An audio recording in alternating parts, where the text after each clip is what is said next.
Hola, buenos días. Hoy vamos a terminar con la Celestina y si da tiempo, que me imagino que dará tiempo a empezar por lo menos, veremos alguna otra obra que nos sirve para enlazar con el Lazarillo, obras que continúan con el Lazarillo. E intentaré terminar el panorama de la literatura española en prosa del Renacimiento. He pensado que puede ser buena idea, que dadas las circunstancias, que tengáis un libro de texto de referencia. Yo os lo he colgado aquí, en el aula virtual. Pues arriba del todo pone el libro de texto para referencia sobre el temario el 11. Es este, es un libro de texto de libre distribución que, que está al nivel, en cuanto a los contenidos, está al nivel de los libros de las editoriales, así que nos va a servir. ¿Vale? Voy a hacer alguna referencia a él durante la clase. En concreto, vamos a ver a la parte de prosa del Renacimiento aquí. ¿Vale? Está en la página 120. Pero bueno, no vamos a empezar con esto, sino con la Celestina. Partimos como siempre del texto. Como ayer lo leímos y lo fuimos comentando así rápidamente, pues hoy solo creo que recojo las características más destacadas, las que se deducen del texto. Recuerdo los fragmentos del texto en los que se basa, o lo voy ilustrando, vaya, y nada, a eso es a lo que nos dedicaremos. Bueno, uno de los primeros temas que siempre surge, que se trata siempre con la Celestina, es el asunto genérico, el género al que pertenece. Hoy vamos a tratar sobre cómo influye el género sobre la escritura en dos frentes. Uno, el frente de la Celestina, que ahora veremos, que no está muy claro si es teatro o es narración o es una obra dialogada o qué demonios es. Y por otro lado lo trataremos a propósito de los continuadores del Lazarillo. Este asunto de colocar las cosas en cajas, ya hemos hablado de ello, ¿no? De clasificar, tiene dos puntos de interés. Por un lado, simplemente nos ayuda a conocer el mundo. De esto ya hemos hablado alguna vez. Los seres humanos tendemos a clasificar el mundo para conocerlo. Y ya está, ¿no? Y colocamos en categorías todo aquello que conocemos. De manera que, bueno, los géneros literarios nos pueden ayudar a conocer un poco mejor la literatura. Vale, eso es un punto de interés, oye, que nos ayuda a conocer el mundo. Bien, de esto ya hemos hablado alguna vez. Listo. Otro punto de interés que hemos tocado más lateralmente es el que tiene que ver en cómo influyen los géneros sobre la escritura. Es decir, no solo cómo nos ayudan a conocer lo que ya está escrito, sino cómo los géneros influyen sobre lo que se escribe, cómo influyen sobre la manera en la que se crean las obras. La cosa es relativamente sencilla, y es que si uno identifica que aquello que está escribiendo pertenece a un género determinado, se adapta a las características de ese género. Es decir, si yo estoy escribiendo un currículum y me doy cuenta de que eso que estoy escribiendo pertenece a un género, bueno, pues pertenece a la categoría de textos, eso es un género, ¿no? A la categoría de textos que sirven para hacer un informe sobre la trayectoria profesional de una persona. Y sé que ese género tiene unas ciertas características. Por decir una tontería, no, pues es que en ese género se exagera sobre el nivel de inglés, por decir una tontería, ¿no? Bueno, pues esa, esa, esa conciencia de que lo que yo estoy escribiendo pertenece a un género, a una categoría de textos, influye sobre lo que escribo. Si yo llego a la conclusión de que una de las características del género es exagerar sobre el nivel de inglés, me preguntaré, pero es que debo decir que tengo más nivel de inglés del que tengo. ¿De dónde viene esa característica que está adoptando mi texto? Esa característica de exagerar sobre el nivel de inglés.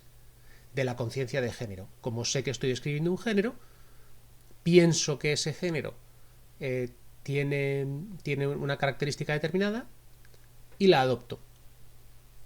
Vale. Eso es muy interesante porque fijaos que esto es un asunto que tiene su derivada hacia teoría del conocimiento, porque resulta claro que si esto es así, la forma en la que yo interpreto el mundo, la manera en la que yo conozco, influye de una manera grande en cómo yo, en mi actuación, en cómo escribo, en cómo creo. Esto que puede parecer una perogrullada, planteada así, es muy interesante explorarlo en detalle, ¿no? Dice, bueno, pero es que realmente yo escribo de una determinada manera o creo de una determinada manera, siento de una determinada manera por influencia cultural, por influencia de los géneros literarios y de la cultura artística que heredo. Bueno, lo dejamos ahí y nos centramos en el análisis de cómo influyen los géneros o qué papel juegan los géneros en la Celestina. Resulta evidente, uno hace así y va a cualquier fragmento de la Celestina y ve que, bueno, pues que tiene una forma dialogada y desde nuestra tradición cultural, bueno, pues una forma dialogada probablemente sea teatro, ¿no? Vamos a dedicar un momento a ver qué factores nos pueden hacer pensar que se trata de teatro y cuáles van en contra, ¿no?, de esa argumentación. Argumentos a favor de que sea teatro, bueno, es una obra dialogada, eso está claro. Argumentos en contra, bueno, ahora os iría pidiendo que los buscaseis, ¿no? Yo los voy dando, ¿no? Argumentos en contra, no tenemos acotaciones precisas de dónde se desarrollan los acontecimientos. Bueno, eso iría en contra, ¿no? Parece que no se está indicando con claridad al director cómo debe configurar la escena. Pero bueno, no es determinante. Más argumentos en contra de que esto se interprete como teatro. Bueno, sobre la unidad de lugar hemos hablado a propósito de Fuenteovejuna y de Edipo Rey, y resulta evidente que esa unidad de lugar facilita la representación. Y de, bueno, pues yo estoy en un solo lugar y listo, ¿no? No hay mayor problema. Sin embargo, hemos visto en Fuenteovejuna, que sabemos, nos consta desde el punto de vista histórico, que es una obra representada, que se representaba en los corrales de comedias. En Fuenteovejuna hemos visto una variedad de lugares grande, ¿no? Hemos visto una variedad de lugares grande, pero sabemos cómo se soluciona eso desde el punto de vista escenográfico. Bueno, es que resulta que tenemos una escenografía muy vacía y entonces pues simplemente entran los personajes, dicen algo sobre dónde están y así se soluciona. Sin embargo, en la Celestina nos encontramos algunos pasajes muy poco teatrales. Nos encontramos un diálogo que sin interrumpirse pasa de la casa de Calisto esos personajes, sin dejar de hablar, salen a la calle, continúan hablando por la calle y entran en la casa de Celestina, y dentro de la casa de Celestina continúan con esa misma conversación. Esto evidentemente no es imposible de representar. Si nos ponemos a imaginar, pues quizá nos vendría bien un escenario rotatorio, que existen, los hemos visto, ¿no? Pero no son propios de la época. Quizá podríamos pensar en una escena partida, ¿no? en la que fuera como un corte de la casa, y entonces estaríamos en la calle y viendo también el interior de dos viviendas, de manera que se podría representar eso, pero no hay ningún indicio de que ese tipo de configuraciones teatrales se dieran en la época, ¿no? de escenografía se dieran en la época. Bueno, ahí tenemos un contraargumento. Bueno, pues esto no parece teatro, ¿no? En el contexto de la época, ese tipo de representaciones no parecen factibles. Hay otro factor en contra, otra característica de la obra que hace pensar que no sea teatro, que tiene que ver con está enlazado con esto, la rapidez y la casi simultaneidad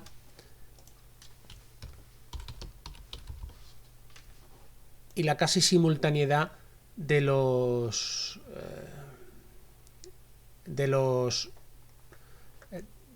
de distintos escenarios. En la escena la escena final, en la que están Calisto y Melibea en su habitación, en la habitación de Melibea, y aparecen también Pleberio y no me acuerdo cómo se llama, la madre de Melibea, da igual. En ese momento tenemos el espacio de la habitación de Melibea, el espacio de la calle donde están los Sosia y Tristán, los criados de Calisto. Tenemos la calle, tenemos la habitación de Melibea y tenemos un tercer espacio, que es donde están los padres de Melibea, y se suceden de manera rápida los diálogos en los tres espacios. Pues otra vez, tendríamos que pensar en una configuración escenográfica muy moderna, con una disposición que no es propia de la época y que no consta que haya representaciones así de ese estilo. Tenemos entonces pues un argumento a favor, otro en contra. Vamos a seguir pensando. La longitud de la obra. La longitud de la obra hace pensar en la longitud de la obra unido a la longitud de las obras que sí nos consta que se representaban, tanto en la antigüedad grecolatina como en una época más o menos contemporánea a la Celestina. Bueno, pues las obras eran bastante más breves. Bueno, no es un argumento determinante, pero puede considerarse. Vamos ahora a introducir algún factor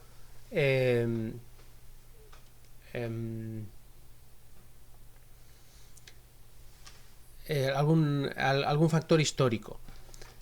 Sabemos ya, porque lo hemos comentado a propósito de la Edad Media, que el teatro grecolatino, que sí que nos constaba que se representaba, ¿no? Evidentemente tenemos teatros y tenemos, en fin, que es evidente que se representaba, deja de representarse durante la Edad Media, por decirlo así grosso modo, ¿no? Durante la Edad Media. Pero ese teatro no deja de estar en la tradición cultural. Es decir, el teatro no se representa, el teatro grecolatino no se representa, pero sí se lee. De manera que se convierte, el teatro se convierte, se transforma, digamos, en un género leído.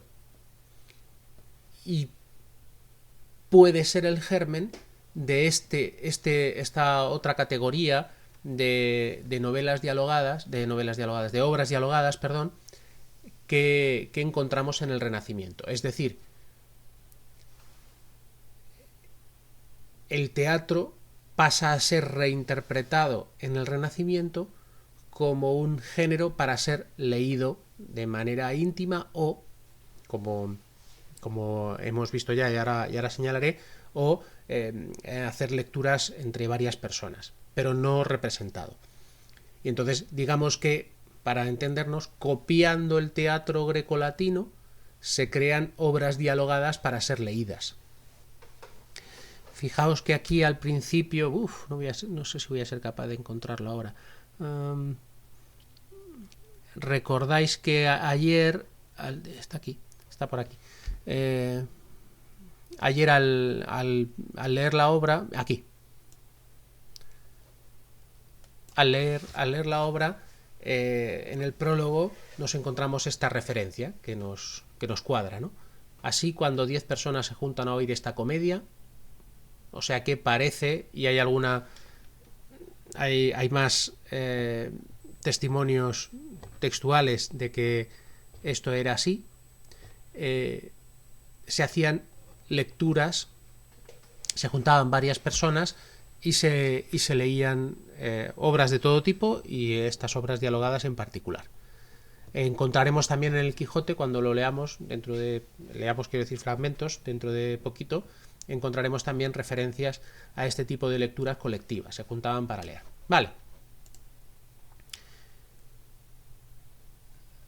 Dentro de estas obras dialogadas, lo mencioné ayer, podéis recordar el diálogo de la lengua de Juan de Valdés, que es posterior, pero que nos puede servir como referencia de obras dialogadas.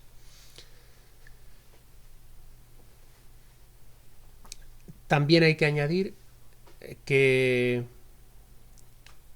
existe una tradición que no tiene fuerza en la literatura castellana, pero sí en la literatura latina, en la literatura escrita en latín, quiero decir, que está muy viva. La literatura escrita en latín estuvo muy viva durante la Edad Media y todavía en el Renacimiento, y más adelante también en el Barroco. Esta literatura escrita en latín había consolidado un género que es lo que ha dado en llamar los diálogos humanísticos. Estos diálogos eran obras dialogadas destinadas a ser leídas, de manera que podemos pensar que este género también influye en la configuración de la Celestina. Suficiente. Tenemos entonces esa duda en cuanto al género de la Celestina. Vamos ahora en cuanto a la duda de esa que plantea el propio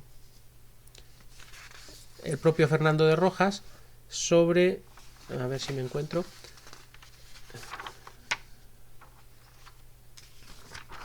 dudas sobre su género, si es comedia, tragedia o tragicomedia. A ver, problemas textuales aquí, eso es. Fijaos, lo tenéis en los apuntes aquí, a ver, en los apuntes sobre la Celestina, estos. A ver, que lo tengo ya ahí. Aquí, apuntes sobre la Celestina. Estos. Vale. Ahí. Y ahí que tengo puesto esto. Vale. Aquí, nada más entrar, nos vale para hacer esta reflexión sobre si es tragedia o comedia o qué demonios, ¿no? Que no tiene bueno, que tiene el interés que tiene, el que he mencionado al principio. Vale. Fijaos, se conservan 3 ediciones. Esta discusión sobre si se trata de una tragedia o una comedia tiene los 2 factores que dije al principio sobre los géneros. Uno, sobre la propia clasificación de la obra, que tiene un interés limitado, y otro sobre qué factores, qué géneros influyen más sobre la creación de la obra. Bueno, fijaos, y esto está relacionado con lo que aquí llama problemas textuales en los apuntes, que es que, bueno, hay 3 versiones diferentes, sucesivas, de la Celestina. Recordáis que Fernando de Rojas, al principio de la obra, afirma que él se encontró nada más que el primer acto de la obra y lo continuó. Y recordáis que dijimos que no estaba claro si esto era verdad o no. Y hablamos de la técnica del manuscrito encontrado, que ya la habíamos visto en obras anteriores, etcétera. Bueno, vale. Bueno, pues tendríamos entonces esa primera versión de la obra hipotética, y luego tenemos 3 versiones más que se encuentran, que nos las encontramos en distintas ediciones de la obra. Hay una primera edición de 1499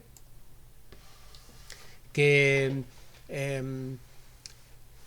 tiene 16 actos y que le falta la portada, por lo tanto no sabemos si se llamaba comedia o tragicomedia.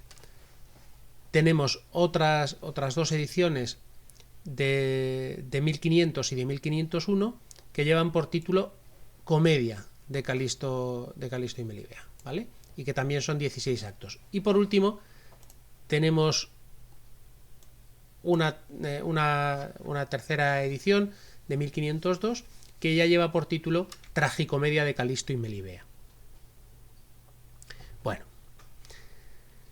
y que tiene 21 actos, ¿vale? O sea que se añaden 5 actos. Si recordáis, cuando hablamos de Lope de Vega, que es posterior, lo hemos visto antes porque fuimos al teatro a ver la obra, pero recordáis que cuando hablamos de Lope de Vega vimos que también que se llamaban comedias, pero que no eran comedias al estilo clásico. Bueno, pues esta misma discusión se da con Fernando de Rojas y con la Celestina. El hecho de pertenecer, de que una cosa se llame comedia, tiene para una persona del siglo XV, bueno, ya veis, a caballo entre el XV y el XVI, para una persona del siglo XV nos remite a las comedias de la antigüedad grecolatina, por lo tanto, escritas en prosa, con un lenguaje vulgar e incluso muy vulgar, muy rotundo, ¿no? Muy grosero. Personajes de bajo estatus social y escritas en prosa, digamos, ¿no?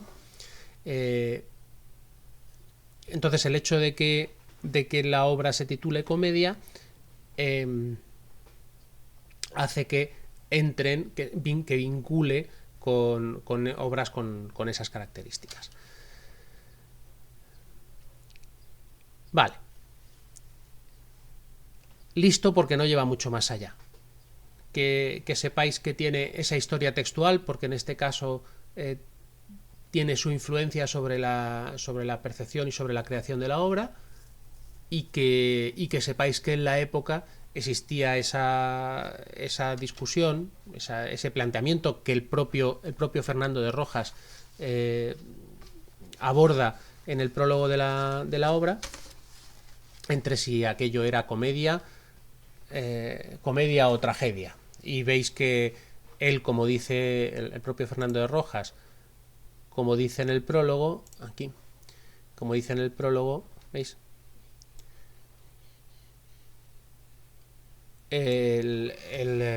Bueno, termina tomando por el camino del medio y dice, bueno, esto es una tragicomedia.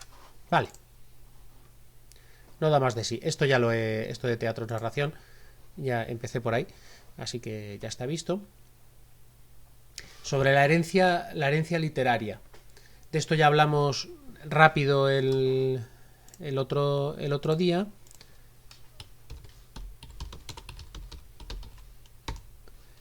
Tenéis en el libro de texto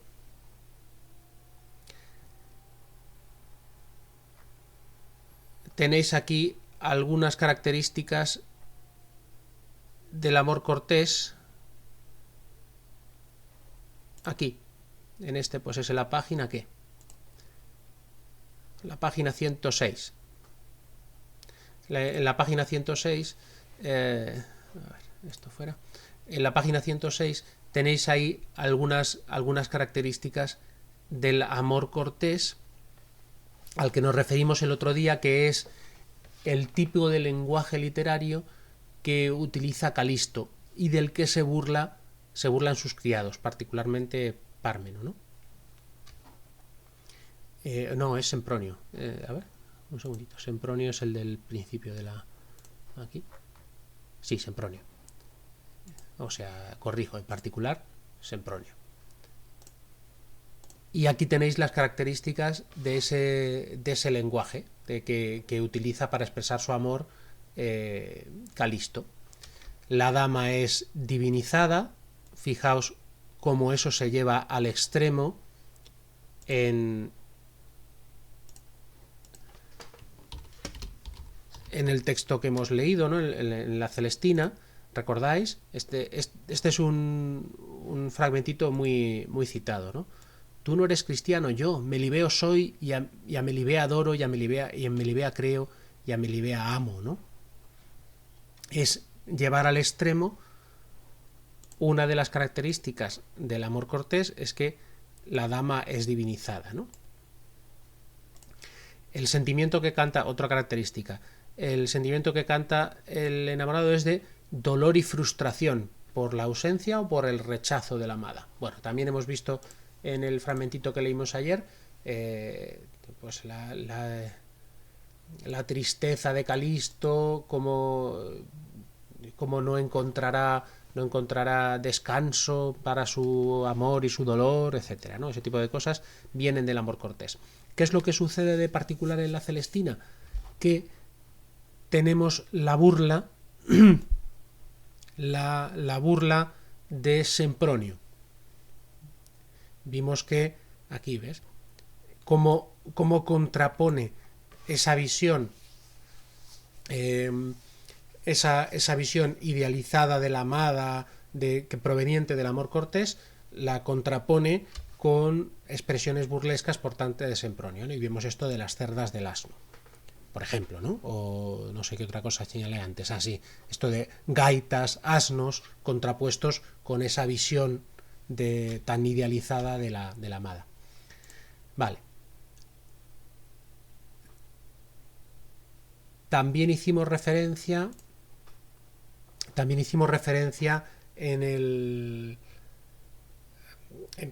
por esa vía de la idealización del amor, de los retratos idealizados procedentes de la tradición renacentista italiana.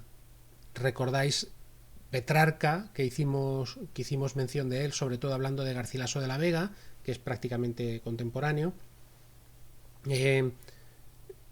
Petrarca, bueno, a través de Petrarca nos llega a España la tradición, por ejemplo, de la descriptio puellae, de la descripción de la joven, ¿no? Hermosa. Y teníamos aquí esa descripción de la joven hermosa contrapuesta ese Calisto que habla tan elevado, contrapuesto con las burlas por lo bajo, en apartes, eso sería un argumento a favor del carácter teatral de la obra, en apartes de Sempronio, ¿no? En sus 13 está este necio, después de que le está hablando en un tono muy elevado sobre la belleza de Melibea, ¿no? Vale. Eso nos es suficiente. Sobre la autoría, ya lo mencioné el otro día, pues paso muy rápido. No está, afirma en el prólogo Fernando de Rojas que él no ha escrito la obra completa, sino que se encontró el primer acto y la continuó. Lo que me interesa aquí no es tanto la discusión técnica, filológica, o como queráis llamarla, de si realmente son dos autores o no. lo que se ha hecho en este sentido fundamentalmente tiene que ver con un análisis estilístico del primer acto en comparación con los demás. Y, bueno, hay quien dice que por el lenguaje que utiliza sí es posible que sean dos autores, pero nos da igual. Me interesa más que reflexionemos sobre la influencia, porque este recurso del manuscrito encontrado, ya mencioné que se había utilizado con anterioridad y se sigue utilizando, ¿no?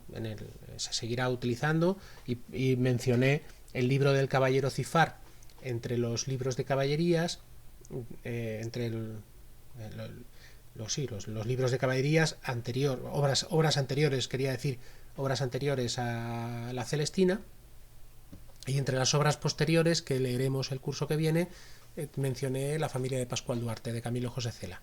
Bueno, pues la pregunta es: ¿qué influencia tiene este recurso sobre la recepción de la obra? El hecho de que yo diga que no es obra mía, sino que yo simplemente estoy transcribiéndola, o la estoy traduciendo, o la estoy continuando, o ¿qué influencia tiene? Seguramente tendrá una influencia sobre la percepción de la verosimilitud o de la verdad de esa obra. Digamos, no, yo me he encontrado estas cartas y yo simplemente las transcribo. Por lo tanto, no es una obra literaria de invención, sino que estoy simplemente transcribiendo la verdad. Estas cartas os las doy sin más, ¿no?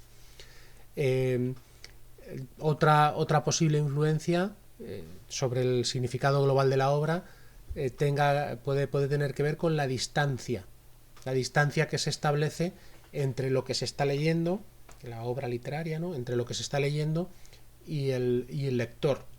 No es ya una comunicación directa entre el que escribe y el que lee, sino que se interpone entre medias un tercero, cuarto o quinto autor, o está interpuesto, ¿no? No es que yo estoy escribiendo y tú me lees, sino no. Alguien escribió, yo transcribo y tú lees. Por lo tanto, ahí hay una distancia mayor.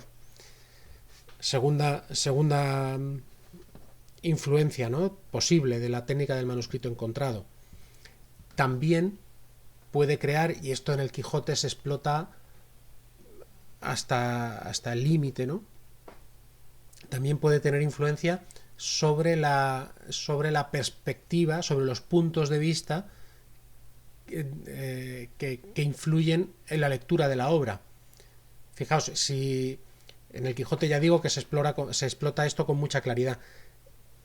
Si yo escribo y tú lees, bueno, y tú, lector, sabes algo sobre mí, escritor, bueno, pues lo que tú conoces sobre mí influye sobre cómo me lees. Es decir, no es lo mismo que yo escriba algo que es memorias sobre mi vida durante la Guerra Civil Española, y vosotros sepáis que yo soy una persona que tiene 40 y tantos años en el año 2020, y bueno, pues se lo está inventando de manera evidente, que si el autor de esas memorias de su vida durante la Guerra Civil es una persona que efectivamente conocéis, que estuvo viva en España durante esa época.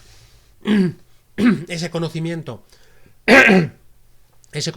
que tenéis sobre el autor os hace leer la obra con una perspectiva diferente, ¿no? Ya no tenéis no la leéis de la misma manera.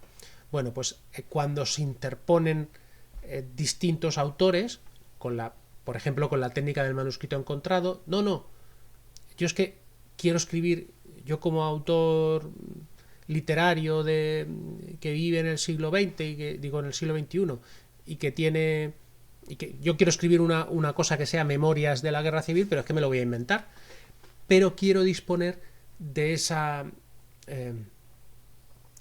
perspectiva de verdad, de verosimilitud que adquieren las obras cuando el lector piensa que ha sido escrita por alguien que lo ha vivido en primera persona o que es real, etcétera, ¿no? Bueno, pues yo yo sigo siendo una persona que tiene 40 y tantos años en el año 2020, quiero escribir unas memorias sobre la Guerra Civil Española, vale, pues puedo utilizar la técnica del manuscrito encontrado. Digo, no, ya sabéis que yo soy una persona que tiene 40 y tantos en el 2020, pero es que yo no he escrito esto. Yo me encontré este escrito en un baúl de casa de mi suegro y estas son las memorias que allí me encontré, que yo simplemente transcribo. Os dais cuenta de la influencia que tiene, ¿no? Esa suma de perspectivas. Vale, me interesaba introducir, porque es la primera vez que nos aparece, esto de la técnica del manuscrito encontrado. Volviendo a la Celestina, y ya termino. La verdad es que no sé si puedo ver cuánto tiempo llevo ya hablando de esto. Bueno, no lo sé. Pues si me paso de tiempo, pues luego lo doy para 2 clases y listo. Volviendo a la Celestina y cambiando de tema, vamos a pensar cómo se retratan esos personajes, ¿no? No hemos leído la obra completa, así que voy a ser muy rápido, ¿no?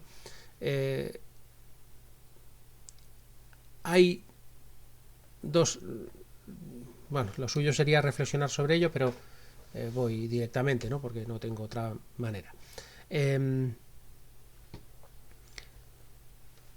Hay, digamos, dos tipos de personajes, ¿no? Hay personajes que parecen cambiar a lo largo de la obra y otros que permanecen bastante parecidos. Uno de los personajes que parecen cambiar, o los personajes que parecen cambiar, son Calisto y Melibea. Calisto, al principio, se presenta como un noble que se expresa con arreglo a las convenciones de la época en materia amorosa. Entonces habla como el amor cortés, ¿no? La línea del amor cortés y la línea de la poesía italianizante, ¿no? Que hablamos de tradición grecolatina, idealizando a la amada, etcétera, etcétera, en una primera parte, y después se muestra claramente interesado en el amor carnal y oye, pues sí, vete lo vimos ayer, ¿verdad? Vete a buscar a esa alcahueta, a Celestina, que me sirva. Bueno, tenemos esa dualidad de Calisto y tenemos también una dualidad en Melibea, que es especialmente interesante o discutida, porque tenemos una primera Melibea que se muestra desdeñosa, digamos que en la línea con el papel que juega la mujer en el amor cortés, ¿no? Distante, desdeñosa, divinizada, ¿no? Idealizada por lo menos. Y después, de manera brusca, lo vimos el otro día. A ver, aquí. Vimos el otro día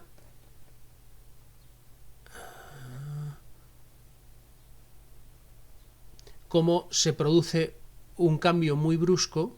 Aquí, esto que he llamado aquí la transformación de Melibea en el acto 10, cuando se ha mostrado desdeñosa en actos anteriores, de pronto en el acto 10 se produce una transformación y aparece completamente enamorada. Esta transformación de Melibea, que no es progresiva sino que es brusca, hace pensar, y dado que recordáis, hay un conjuro y hay una influencia de la magia, ¿no? Hace pensar o hace discutir a los filólogos que se dedican a estas cosas a veces si la magia tiene un papel en la Celestina o no. Esa transformación tan rápida se puede argumentar. no corresponde a una evolución natural del personaje, sino a una influencia brusca, la magia, ¿no? Cuando le entrega el hilado, inmediatamente después se muestra enamorada. Un aspecto interesante sobre el retrato de los personajes está vinculado con el lenguaje que utilizan. Y es que vemos que tanto Calisto en menor medida como Pármeno, Sempronio y Celestina en una gran medida utilizan una mezcla de registros lingüísticos. Por un lado tienen un registro culto, y hemos visto, pues aquí mismo aquí nos vale, ¿no? En el propio lenguaje de Celestina encontramos referencias clásicas. ¿Veis? Este es el conjuro, ¿no? Está lleno de referencias clásicas con lenguaje culto. Vamos a ver: señor de los sulfúreos fuegos, hirvientes étnicos montes, manar, en fin, ánimas, ¿no? Arpías, en fin, es muy fácil. Cliéntula, es muy fácil encontrar rasgos del lenguaje culto. Y también encontramos, o sea, por un lado lenguaje culto, referencias grecolatinas, expresiones cultas, citas incluso literarias cultas de la antigüedad grecolatina, y por otro lado encontramos, pues vamos a ver, un lenguaje vulgar. Podemos encontrar aquí, por ejemplo, en este diálogo de Pármeno, que en otras ocasiones también utiliza lenguaje culto, pues tenemos aquí este pasaje de la puta vieja, la que, ¿veis? Puta vieja alcoholada, en fin, lo tenéis ahí señalado, un lenguaje vulgar mezclado, ¿no? Lo que le da una riqueza y una profundidad muy peculiares. Que, dicho sea entre paréntesis, vincula esto que parece tan peculiar en la tradición castellana. Dice, uy, ¿de dónde viene esta mezcla de lenguaje culto y vulgaridad, ¿no? Esta mezcla es algo que se encuentra en una tradición latina, que es la creación literaria de los goliardos. Estamos entre paréntesis. De los goliardos, que eran, digamos, estudiantes y de cultos que conocían el latín y que escribían en latín obras con un lenguaje muy soez y muy vulgar. Digamos que sería el paralelo literario a las escenas sexuales o truculentas que se encuentran en los bajorrelieves de algunas catedrales medievales y renacentistas.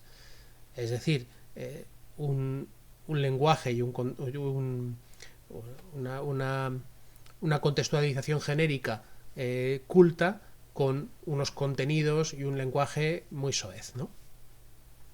Vale, cerramos el paréntesis. Simplemente que, bueno, que esta mezcla de lo culto y lo vulgar tiene una tradición que se sale, que es una tradición que discurre en latín, por lo tanto que se sale de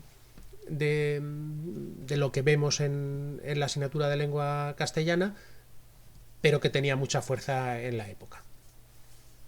Que vamos, que no era tan rara esta mezcla, que sí parece rara en la tradición castellana, pero no lo era en la tradición latina, que era mucho más fuerte que la castellana. Sobre el espacio ya hemos hablado. Sobre el tiempo, bueno, tenemos ahí, desde luego hay una ruptura de la unidad de tiempo de tradición grecolatina, eso está claro.